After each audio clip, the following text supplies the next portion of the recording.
ইসলাম কতটা সহজ আপনাকে শুনলেই বুঝতে পারবেন।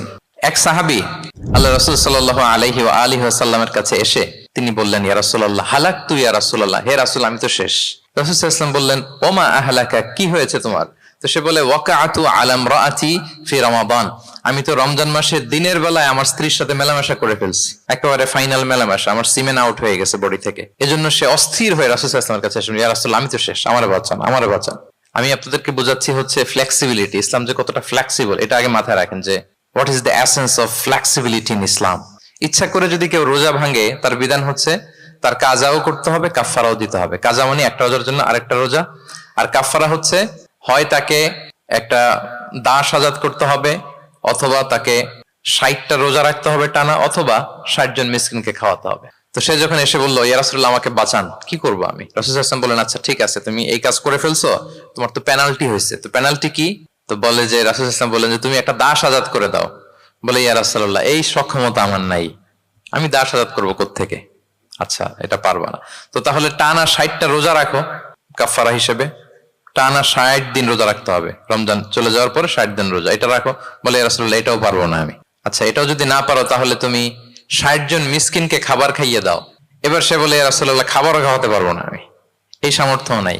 কি বিপদ! দাস আজাদ এটাও পারবা না, টানা 60টা রোজা এটাও পারবা না, 60 জন মিসকিনকে খাবার দিবা তাও পারবা না, তো কি আর করা, বসো এক পাশে বসো। বসে আছেন, উনি অন্যান্য কাজ সারতেছেন। হঠাৎ এক ঝুড়ি খেজুর রাসূল সাল্লাল্লাহু আলাইহি ওয়াসাল্লামের কাছে আসলো, এক ঝুড়ি সাদাকার খেজুর। আসার পর রাসূল সাল্লাল্লাহু আলাইহি ওয়াসাল্লাম বললেন, ওই লোকটা কই যে এই কাজ করে ফেলছে? তাকে নিয়ে আসা হলো। রাসূল সাল্লাল্লাহু আলাইহি ওয়াসাল্লাম বললেন, যাও, দাসও আজাদ করতে পারবা না, 60টা রোজাও রাখতে পারবা না, 60 জন মিসকিনকে খাবারও দিতে পারবো না, তাহলে এক ঝুড়ি খেজুর আমার দরবারে আসছে, চ্যারিটির সাদাকার খেজুর, যাও এগুলো গরিবদের মাঝে বিতরণ করে দাও, তাসাদ্দাক বিহা ফিল মাদিনা, মদিনায় বিতরণ করে দাও। এবার সে বলে, আলা আফকারা মিন্না ইয়া রাসূলুল্লাহ, ইয়া রাসূলুল্লাহ আমার চেয়ে গরিব কাউকে দিতে হবে? রাসূল সাল্লাল্লাহু আলাইহি ওয়াসাল্লাম বললেন, হ্যাঁ গরিব কাউকে দিবা। বলতেছে, এই পুরো মদিনাতে আমার চেয়ে গরিব আর কেউ নাই। কি বিপদ! তোমার চেয়ে গরিব আর কেউ নাই? বলতেছে, আমি সবচাইতে মদিনায় গরিব। বলতেছে, তাহলে কি আর করবো, নিয়ে যাও বাসায়, তুমি আর তোমার ফ্যামিলির সবাই মিলে এটা খাও। চিন্তা করেন, আসছিল পেনাল্টি দিতে, নিয়ে গেল এক ঝুড়ি, কথা বোঝা নাই, নিয়ে গেল এক ঝুড়ি খেজুর।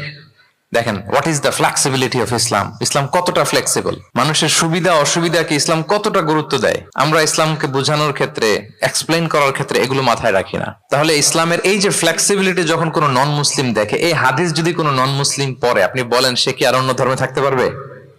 যে একটা ধর্ম এত ফ্লেক্সিবল হয় কি করে, এত ফ্লেক্সিবল।